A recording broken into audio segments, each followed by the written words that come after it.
Deep beneath the snow, something is moving.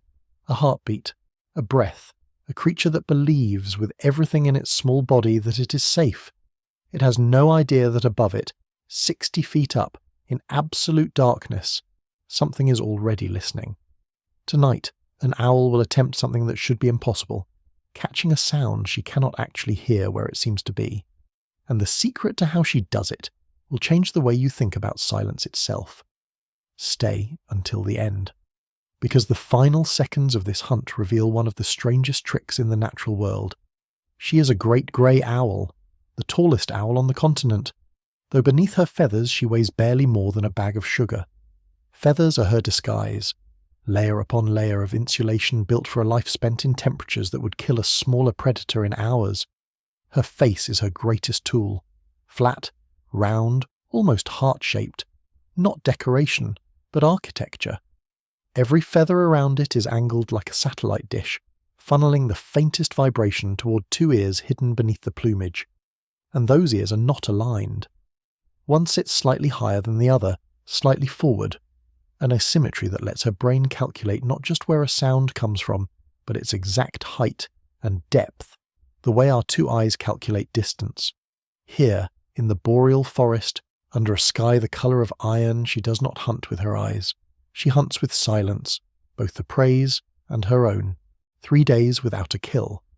The voles that once moved carelessly through the undergrowth have vanished beneath 2 feet of snow, tunnelling through hidden corridors, safe, or so they believe, from anything above. She perches, she listens. A rustle, impossibly faint. A claw against frozen grass buried under a wall of white. But the greatest danger was still approaching. Not a predator, but the cold itself and the arithmetic of survival. Burn more energy hunting than the hunt returns and the winter wins. She drops toward the sound, and she misses. The night was about to take an unexpected turn. She strikes empty snow. The vole is gone, not fled, not warned, simply not there. Twice more she tries. Twice more, nothing.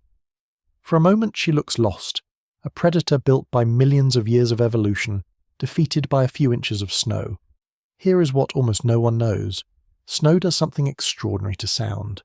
It bends it, the same way water bends light. Look at a fish from a boat, and it isn't where it appears to be. Snow performs the same trick on sound waves, refracting them sideways as they pass through the crystal layers, throwing the true location off by inches that, to a bird diving at speed, mean the difference between a meal and starvation. Most owls fly straight at what they hear. She does not. She rises. She hovers, wings beating in near-total silence, holding her position directly above the last place she heard the sound, for 5 seconds. 8. 10. She's not aiming at the sound anymore. She's aiming at the place logic tells her the sound isn't. It is one of the only known hunting adjustments of its kind in the bird world, a predator correcting in real time for an illusion created by the world beneath her. Wings fold, legs extend, and she becomes something closer to a falling stone than a bird. There is no sound, no warning, no shadow crossing the snow fast enough for anything below to react to. The reason lies in her feathers themselves, the leading edge of each wing lined with a comb of tiny stiff serrations that break up turbulent air before it can roar. A velvet soft surface across the top that swallows the friction of feather against feather. A soft fringed trailing edge that lets air slip away instead of hissing past.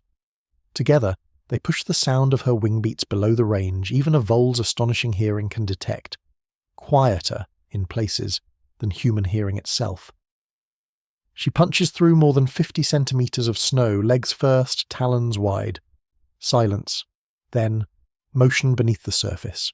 She rises from the snow, wings heavy with powder, a small dark shape held tight in her talons. The calculation, the correction, the plunge into a world she couldn't see. All of it built on nothing but sound, and the extraordinary patience to trust it even when it seemed to lie to her. Scientists have spent decades trying to fully explain how she does this, how a bird can fly through darkness on sound alone, correct for an acoustic illusion invisible to the eye, and still land within inches of a target she never saw. Even now, the full answer remains unfinished, but out here, in the failing light of a northern winter, she doesn't need the explanation. She only needs to eat and to be ready to do it again tomorrow. The same silence, the same patience, the same impossible trust in a sense we barely understand. In a world built on speed and noise, she survives by mastering the opposite: stillness, precision, and the discipline to listen for what isn't there.